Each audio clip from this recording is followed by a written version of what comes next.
Hello, gamers. I have no idea what we're going to do today. I have actually no clue.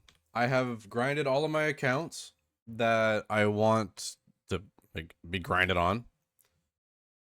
They're all getting the Victoria skin. They're as high rank as I can get them. Season ends tomorrow night. Or sorry, split ends tomorrow night. And I don't know what to do. I think we're going to spend some time in reacting to some of the new stuff that came out. Some looking ahead to next season stuff. And the world's anthem. But besides that, I really don't know. I'm starting to get a cold, which is awful. And I also bit my cheek today, so that sucks. It's been an all-around bad Monday, but you know, when is there a good Monday? Yeah, I think we're going to go ahead and just watch. Would be here. And I think we're going to go ahead and watch the 2025 matchmaking stuff.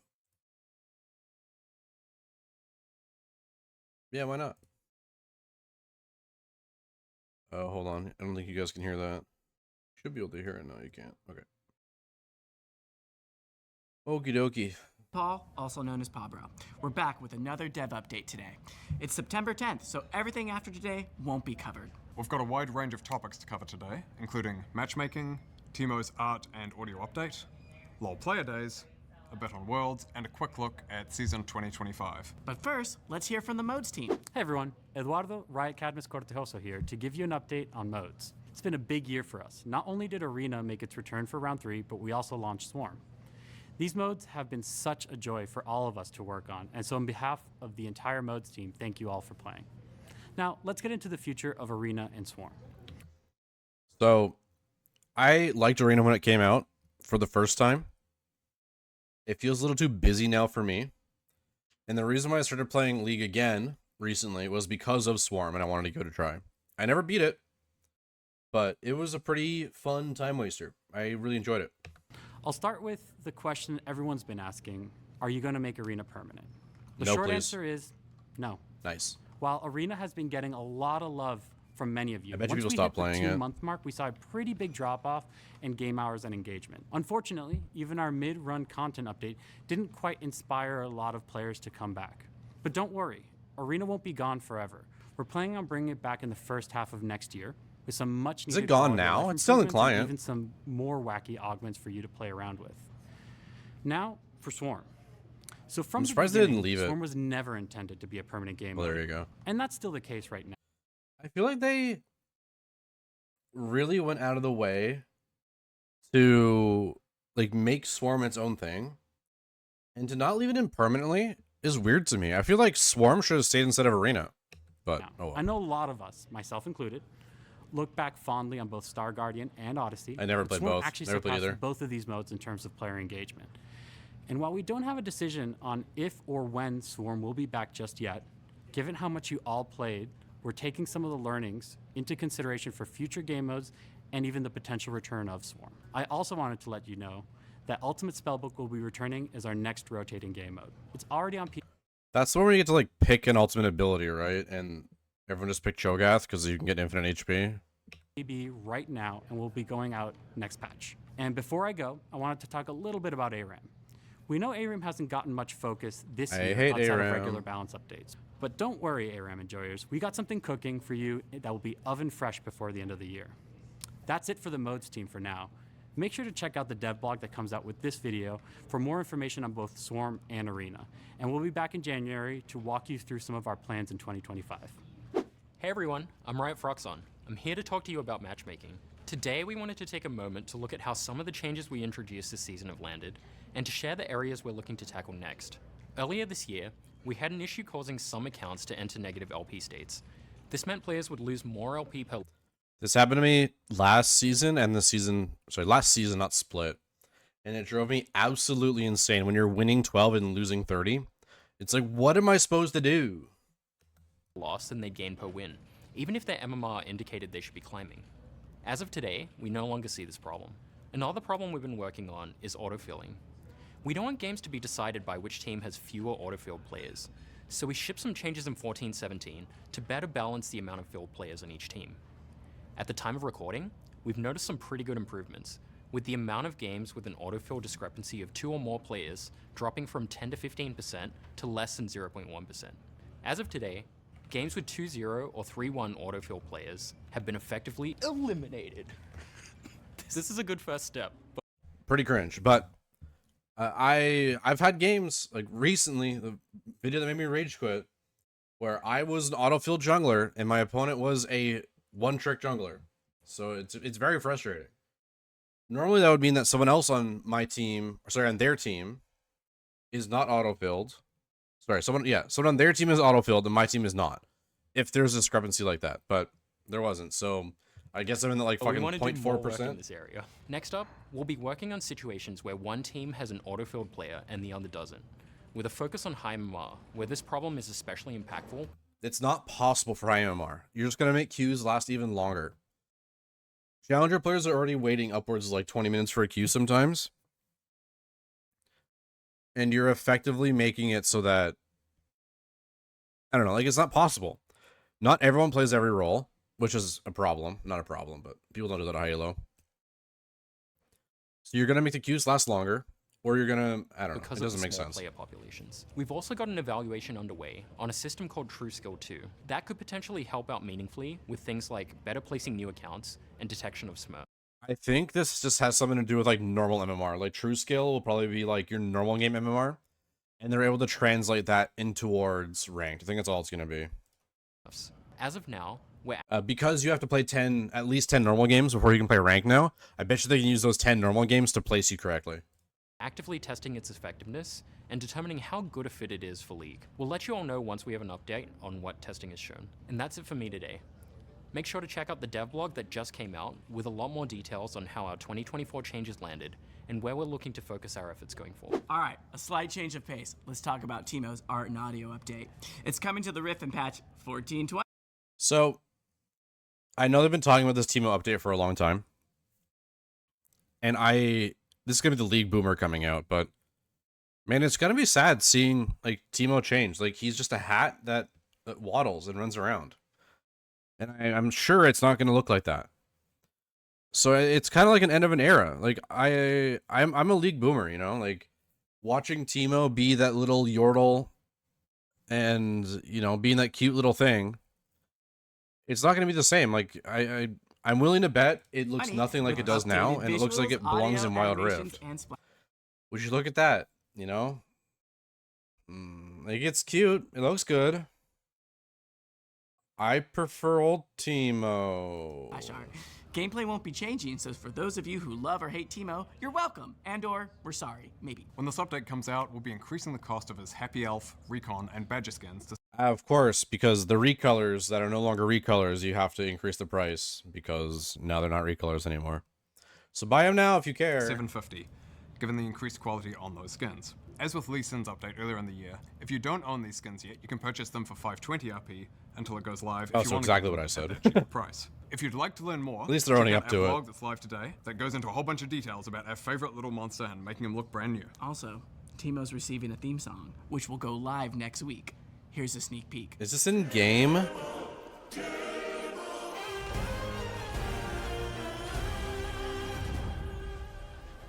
Switch.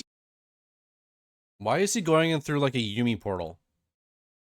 I'm confused. Do Yordles all have special powers to go back to their homeworld or something? Like, topics. I don't know. We've got Worlds 2025 kicking off in 3 days on September 25th with play-ins in Berlin. After Berlin, it's then Paris for both quarterfinals and semifinals, followed by London for the finals. This year we've brought back Pick'ems, along with a new feature we're calling Global Power Rankings, that we think should be good if you want to get up to speed on teams or regions that you're less familiar with. Or maybe you just want to argue with our rankings about how your favorite teams stack up against their competition globally. We just dropped yeah, the right. demo You have no clue what you're explains talking global power about. rankings in more detail, so go check it out if you want to learn more. And finally, the World's Anthem will drop tomorrow, so keep your eyes and ears peeled for that. In case you missed it, We'll be talking this about year's this later. World's artist is Linkin Park. Along with Worlds in October, we'll I'd also be happy if this was celebrating 5 years ago. Player Days, a celebration Maybe of more your than league that. journeys over the last 15 years. Player Days will be 3 themed days that celebrate players of all kinds, from casual enjoyers to hardcore ranked climbers. The celebration will kick off with Creative Day, with the focus especially on artists. Then Music Day, to celebrate our true calling, being a music company. And finally, Esports Day, to highlight the ultimate competition in League. On each day, we'll share stories from players around the globe about what League means to them. There'll also be some missions you can complete for earnable in-game content, including a very special anniversary Civer skin. I'm curious if the anniversary skin will also be available for purchase. I wasn't playing. Not that I wasn't playing. I wasn't actively paying attention when it came out. I was taking quite a break from League, which I tend to do. So I hope it comes back, because I'd like to buy it if I can get a chance to. But if I can, it's not the end of the world. Yep. There'll also be 3 Player Days skins available for purchase, with proceeds going towards the Riot Games Social Impact Fund. These will be cosplay. These skins are, I guess, like player decided ones. I like the idea that they're player decided, or like, community flavor skins. Like, that's really cool. Nico just looks like Emeru in my brain. This looks like Emeru. I don't know why. It just reminds me of Emeru. Nico. Esports fan Trundle. Is Trundle supposed to be like a neck beard? And finally, the skin you've all been waiting decades for. Celebrating love for the Do you say decades? music of KDA. The one. Because I don't think any person The is owner. waiting for Gragas. a Gragas skin. This is really funny, it is. But I don't know. For every purchase I of think it's these just making 3 fun of Player League Day players skins from now. October 9th to October 28th, 2024, Riot will contribute 100% I do like of these like proceeds fan created skins, like the Choo Choo orange skin, like all those like April Fool's skins. And these are the kind of skins that I like seeing. They're more for as well as a fun. 3x They're not match like for the shoehorned Riot into an Games idea. Social Impact I like Fund. them. The festivities kick off on October 9th, which will also have a dev Q&A stream at 2 p.m. Pacific time. Join to have some fun with League devs, hear some stories from the old days, celebrate all of you, and just hang out. But we want to be clear, there won't be any big announcements or new games, so please stop by and say hi, chat about League, and meme with us or on us. While Player Days is all about celebrating your League journeys over the past 15 years, we also want to talk a bit about our plans for next year. It's kind of crazy. So I'm 29 years old. At this point, League has been in my life for half my life. That's insane to think about. I know people are like, oh, we played World of Warcraft and whatnot. And it's like, I know, but I never was a big WoW guy. But like, League of Legends has been out for 15 fucking years. 5 years ago was Anniversary. 10 years ago was Surprise Party Fiddle. Like, Starting on holy cow, 2025, man. we're Time evolving just our approach with flies. seasons. Throughout the year, we'll have 3 distinct thematic seasons, each bringing its own narrative, progression, and content updates. Oh. Our goal is for each season to feel distinct. By season, I hope they mean split, right? So every split is going to have like a significant update. I don't know if I like it. With different experiences, themes, moments, etc. highlighted. So that means in 2025, each season will include a new champion that's a core part of that season's thematic. So we're getting 3 champions next year? That's it? Holy cow. Man, like, I miss the days when we got, like, one a month. Like, fuck. What champions did we get this year? I actually don't know what champions we got this year. Like, Smolder. Smolder's an AD carry that is not played AD carry anymore. Look, I'm gonna have to look up a list. With That some connection sucks. to champions from other seasons as well. Each season will also have gameplay updates too, of course. One thing no. we'll be tackling for the first season next year is how a game can feel doomed once you have an exposed nexus, and quite often, people lose motivation to continue to fight. So what? Are we gonna be able to move with our Nexus? Like, I'm really worried this is gonna turn into like Rift Herald shenanigans. Like, the battle sled is fun. I think it's stupid. But I am genuinely worried that all this shit is gonna turn out to be like really cringe stuff. Like really cringe mechanics that really shouldn't have a place in League. Like, what can they do when you have an exposed nexus. Like, what can you do? Can you fucking move your nexus? Like, it's fucking StarCraft? Like, oh god, So I'm we're worried. exploring options and how to solve this experience and hope to bring a more competitive feel right to the very end of the game. Now, I understand the want to have comeback mechanics, I do. But if you have fucked up that bad to not like to have an exposed nexus, you probably deserve to lose, let's be real. Like, if you have, it's like if you take all 3 inhibitors, you're funneling the enemy so much gold that you have to end the game or they will come back. we'll look at some larger scope changes as well, of course, but we're going to be saving those for a little No bit. talk We about don't really voice get chat, into I'm too much detail assuming. on gameplay today. We'll have a lot more, though, on our January plans, and a dev update in November, a few days after the finale of Arcane. All right, so that's it for now. Don't forget to finalize. Okay, so realistically, we're getting 3 champions next year, which is pitiful. There better be a bunch of rework sprinkled into that. Teemo update, and that's it. Okay, Riot. Okay. Your pick'ems, tune into Worlds, read the dev blogs, and join us for player days. As always, thank you for watching, and we'll see you on the Rift. See ya. Bye. All right. Yeah, so I don't know, man. I'm hopeful. I guess they're not going to tell us anything too much about next season so soon, but I would have liked a more concrete answer on what was going on. That sucks, man. Okay, so the next thing we're going to talk about is the World's Anthem. So there was a leak that had a little animation. Arcane.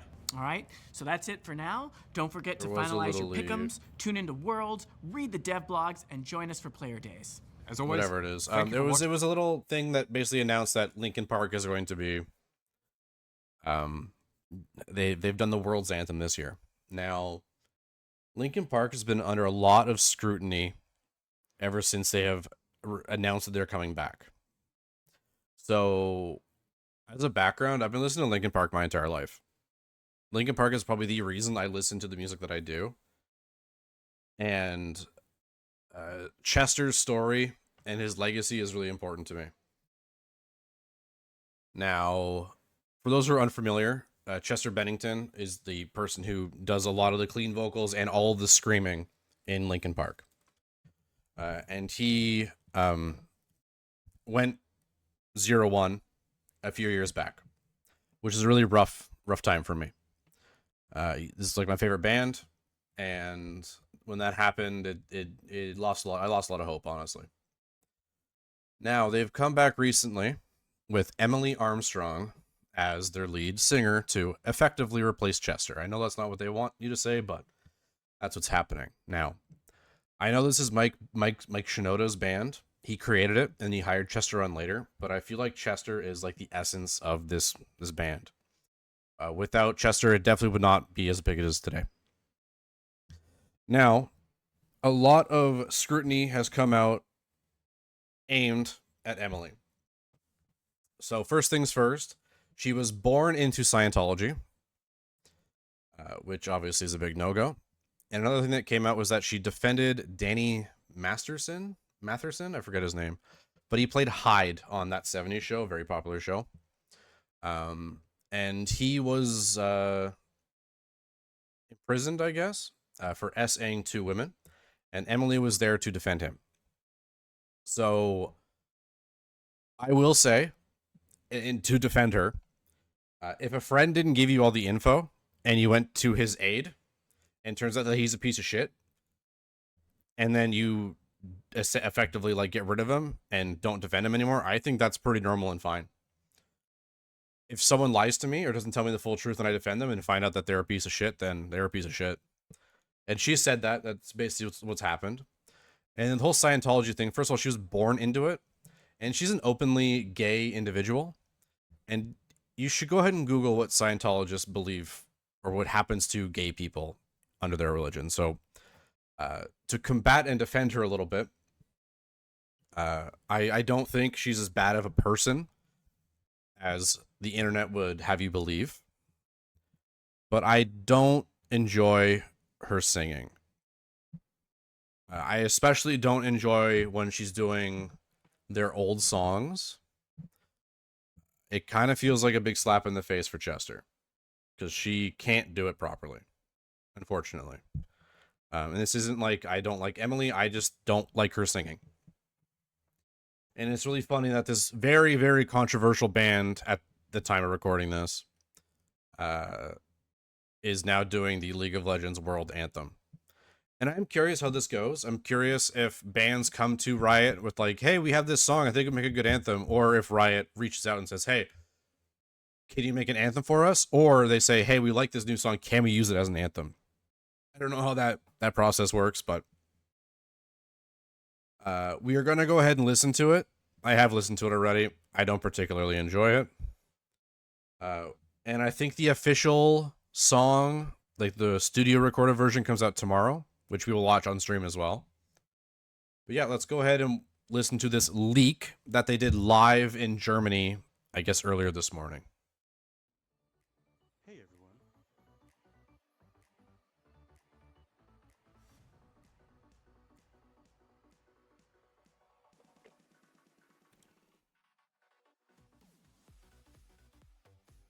I should have pre-watched this video. Okay, there we go.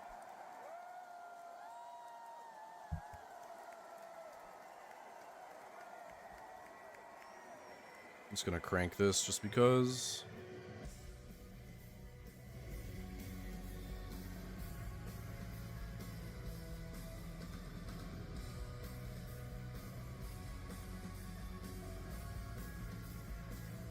It's way quieter than I hope it was.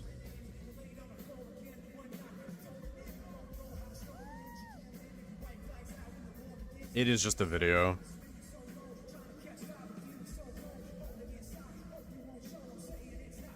I don't say I'm gonna find a different video because this is extremely quiet.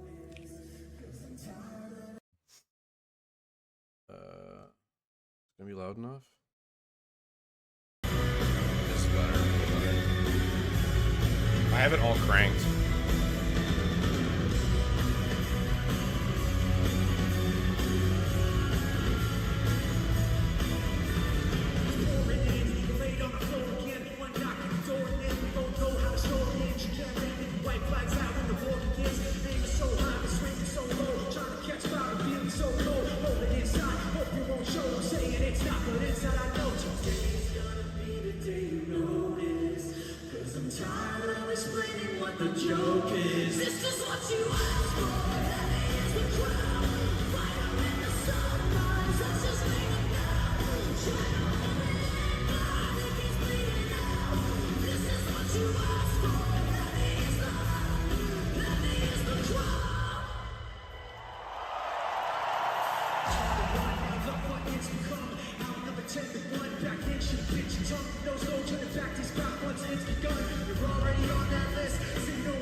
I'm gonna be honest, it continues to go, but I don't give a shit. I think she sounds like Jojo Siwa trying to be loud, and I hate her. I really don't like her singing, at least live.